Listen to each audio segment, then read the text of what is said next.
Albert Fish, tueur en série cannibale. Imaginez un homme qui semble inoffensif, presque fragile. Un grand-père discret qui pourrait nourrir les pigeons dans un parc. Un sourire bienveillant, un regard perdu dans le vague.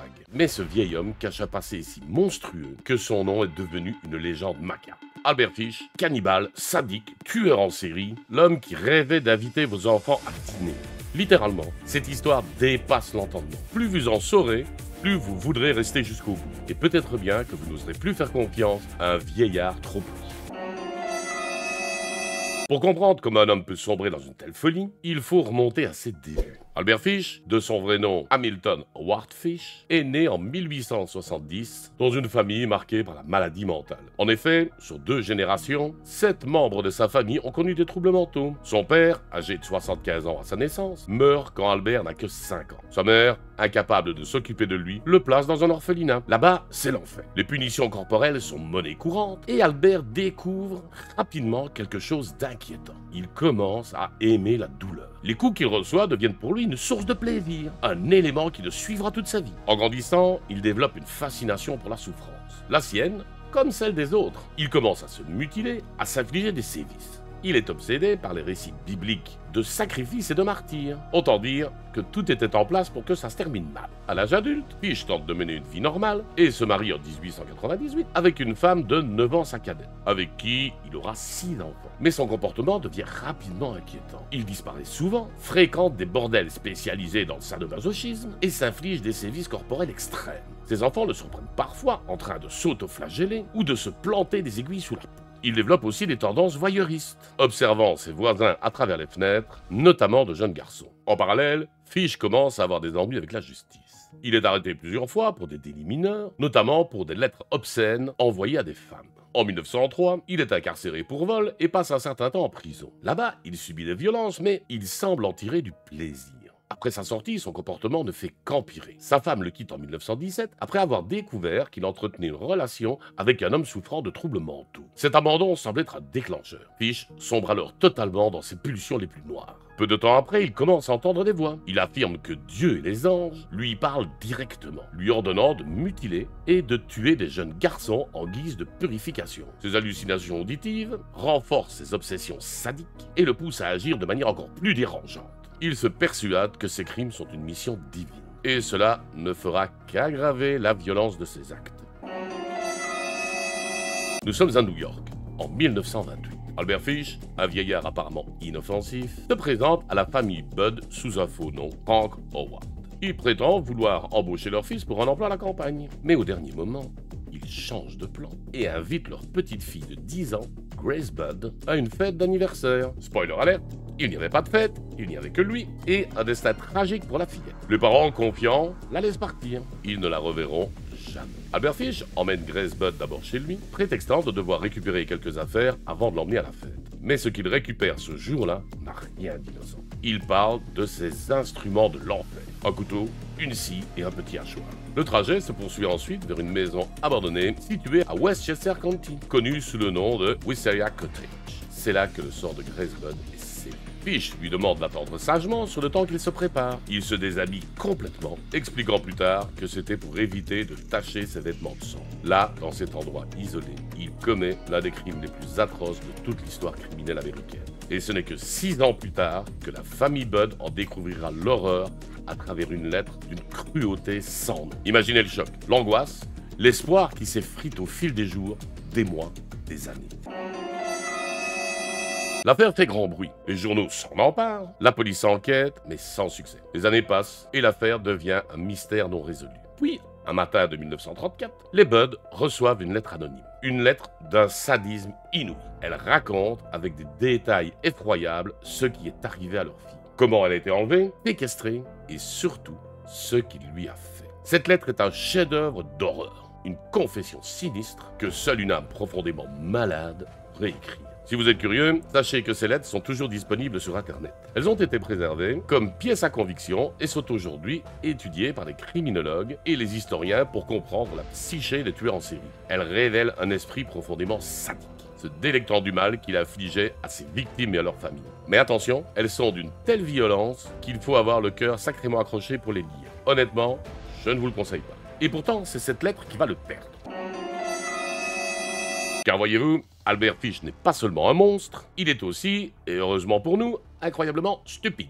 L'enveloppe de sa lettre provient d'une association de chauffeurs de taxi. Un indice beaucoup trop précieux pour être ignoré. La police confie l'enveloppe à des experts en graphologie et en analyse d'écriture, mais c'est un détail plus simple qui va tout débloquer. L'enveloppe provient de la New York Private Chauffeur Benevolence Association, une organisation qui ne fournit ses enveloppes qu'à ses membres. Les enquêteurs se rendent rapidement à l'association et interrogent les employés. L'un d'entre eux leur explique qu'il a bien pris des enveloppes et des papiers en tête à l'association, mais que ces enveloppes ont été volées à son appartement lors de son déménagement. La police se rend dans ce logement, mais ne trouve pas de traces dans les registres d'un certain Frank Howard, le nom sous lequel il s'était présenté au BUD. Cependant, grâce à ses archives, la police trouve un nom.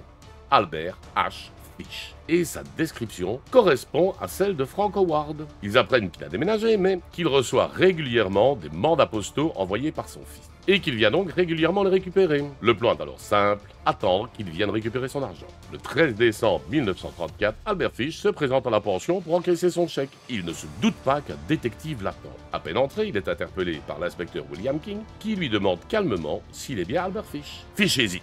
Il plonge la main dans sa veste et tente de sortir un rasoir. Mais King, préparé à cette éventualité, le maîtrise en quelques secondes. Forcément, il est déjà foragé. Fish et King.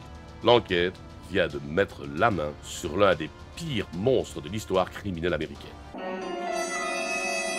Une fois en garde à vue, Fish ne fait pas que parler. Il avoue tout. Grace Budd, il l'a tué et dévoré. Francis McDonnell, 8 ans, assassiné en 1924, c'était lui. Bill Gaffney, 4 ans, disparu en 1927, lui aussi. Il raconte comment il a enlevé, torturé et parfois mangé ses victimes. Parmi elles donc, Francis McDonnell, 8 ans, retrouvé étranglé en 1924 après avoir été attiré dans un bois par Fish. Billy Gaffney, 4 ans, disparu en 1927 après avoir été vu avec un vieil homme correspondant à la description de Fish et dont le corps n'a jamais été retrouvé. Et bien sûr Grace Budd, la fillette de 10 ans qu'il a attirée sous prétexte d'une fête avant de la tuer d'une manière atroce. Mais ces victimes ne sont que la partie visible de l'iceberg. Fish a avoué près de 100 meurtres, bien que la police n'ait pu en prouver que quelques-uns. Le véritable nombre de ces victimes reste inconnu, mais il est probable qu'il ait fait beaucoup plus de ravages que ce qu'on ne sait. Il racontait, sans la moindre émotion, comment il se piquait d'aiguilles pour ressentir la douleur, envoyait des lettres obscènes aux parents de ses futures victimes et se livrait à des actes de torture inimaginables. Son sadisme dépassait l'entendement, et chaque confession révélait une nouvelle horreur. Un cocktail à mi-chemin entre l'horreur et le dégoût. Et si vous pensiez déjà avoir tout entendu, eh bien sachez qu'il se promenait souvent avec des aiguilles plantées dans son bassin. Oui, il se les insérait sous la peau. On en a retrouvé plus d'une vingtaine lors de son autopsie. Charmant, non?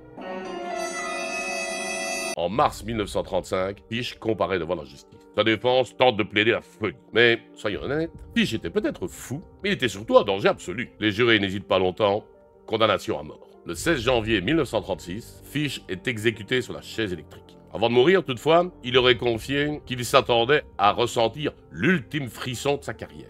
D'après certaines rumeurs, l'exécution aurait été compliquée, car les aiguilles qui s'étaient plantées dans le corps auraient perturbé le courant électrique. Cependant, cette information n'a jamais été officiellement confirmée et relève davantage d'une légende urbaine persistante autour de son cas. C'est poétique, non? En tout cas, on espère que c'était aussi douloureux qu'il l'espérait. Mais qui était réellement Albert Fish? Comment un être humain peut-il sombrer dans de telles horreurs? Les experts psychiatres, qui l'ont examiné après son arrestation, n'ont pas trouvé de réponse simple. Fish est un mélange de psychose, de trouble obsessionnel et de déviance sadomasochiste extrême. Certains médecins ont diagnostiqué chez lui une schizophrénie paranoïaque, ce qui expliquait les voix qu'il prétendait entendre. D'autres pensent qu'il était pleinement conscient de ses actes, mais qu'il tirait une satisfaction immense de la douleur, que ce soit celle des autres ou la sienne. Ce qui est sûr, c'est qu'il ne laissait aucune chance à ses victimes, contrairement à certains tueurs qui prennent du plaisir à jouer avec elles avant de les relâcher. Fish tuait systématiquement.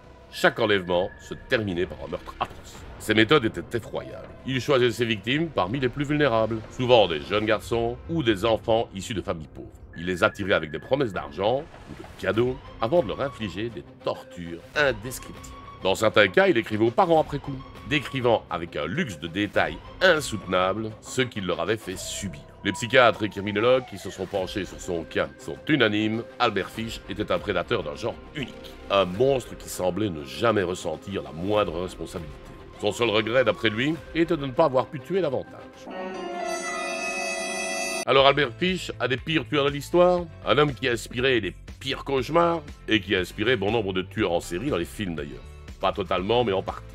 Mais au final, il est surtout la preuve que parfois, derrière le sourire d'un vieillard bienveillant, se cache un véritable monstre. Alors si cette histoire vous a captivé ou traumatisé, n'hésitez pas à l'exprimer en commentaire et surtout, n'hésitez pas à demander si vous désireriez voir l'histoire d'un autre tueur expliquée sur cette chaîne. Et surtout, si un vieux monsieur vous invite à goûter, méfiez-vous.